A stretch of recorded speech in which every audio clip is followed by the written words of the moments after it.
Halikayo. Pare. Halikayo. Maupo kayo. Pasensya na kayo. We're supposed to be 11 but I have to address the problem of our fellow Filipinos producing flowers in Benguet. But I think it will be resolved now. Anyway, okay.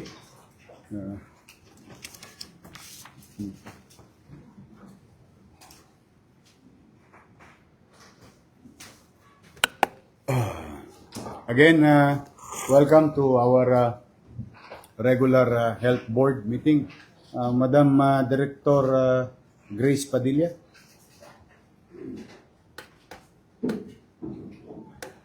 Good afternoon, Mr. Mayor. We have a quorum na po for ano, and we So we have the quorum. acknowledge, yes, Mayor. Welcome po. And then we are privileged to have with us the Vice President of PhilHealth, Dr. Bernadette. No.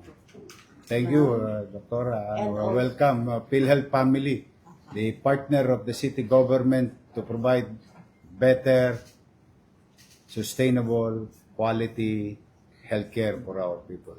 Palakpakan naman natin yung mga taga-DOH, nandito rin. And also, Mayor, we have the new branch manager, Mr. Ray Balenya of PhilHealth NCR. Good afternoon. Good afternoon. Bagong Mayor. Last week lang po. And also, we have to acknowledge po yung mga members na nandito, and then DOH, and representative of different directors po. Palaki ng palaki yung health board natin. Kasi, I mean, modesty aside, a lot of people can attest to it that the city of Manila is the biggest healthcare provider as local government unit across the country.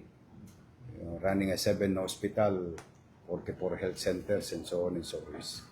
It's quite a number.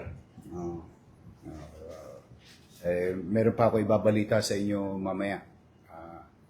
Yung prospect natin, mukhang we are on the right track. But I will update you later on other matters. And also, Mayor, we do have the Imed family. Yan, si Imed. Joining us today. We're happy to be you as our partner. Okay, let's proceed. Madam Padilla. Yes, Mayor.